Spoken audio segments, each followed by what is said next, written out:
Well, folks, just in case anyone's unconvinced about the need for the quickuk gears to be fitted to a Roban helicopter, would do well just to watch this video, which is very brief.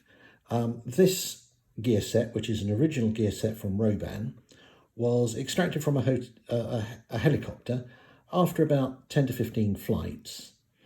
And this is what it sounds like.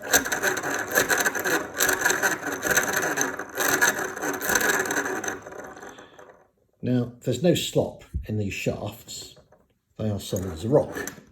So all that noise is coming from the gear mesh. And the gear mesh, which doesn't have a lot of lash, and almost none. There's not a lot of lash there. What there is a mismatch between the pinion and the main gear. Now, this one was lubricated with some sort of dry lubricant, which is why it's left a deposit on the teeth, as you can see on the white main gear. But even with the lubrication, it made no difference. It wore itself down within no time to be like that. Now, I don't have a quickuk set here yet. Won't have them until October. But I'll give the same demonstration with a quickuk set of gears. And I can tell you now, it sounds smooth as silk. So that's why you need new gears. Now, what does this lead to? Is it a problem that it makes this much noise and it doesn't mesh? Well, for some people, yes, and for others, no. For some people, the wear to the main gear leads to a very bad resonant shaking of the model, which looks like something is drastically out of balance when it isn't. I had experience of that with my Jayhawk, and changing the main gear was the very last thing on my list to sort out the shaking, because I just couldn't believe that a main gear could cause it.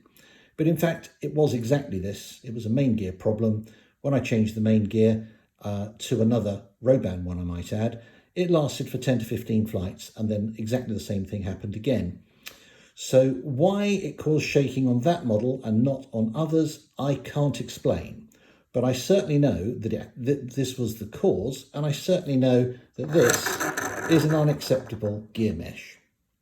So I would strongly recommend that if you own a Roban helicopter, or you're going to own one, that you get your order in for a quickuk set of gears, because there's only going to be 100 of them, and once they're gone, they're gone.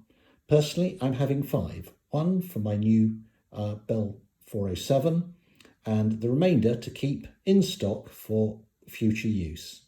I've no doubt in my lifetime I'll own another 4 Roban models, and therefore I won't have to put out another appeal like this one to get new gears made. After this 100 are made, I very much doubt there'll be sufficient demand for many years for Bud to make another production run of another 100 sets of gears. So it's up to you guys. If you want them, you have to order them now. If you don't order them now, they'll be gone. And once they're gone, that's it. Okay, well, I hope you find this useful, and I'll post this on both Facebook and Scale RC Helis. Thank you.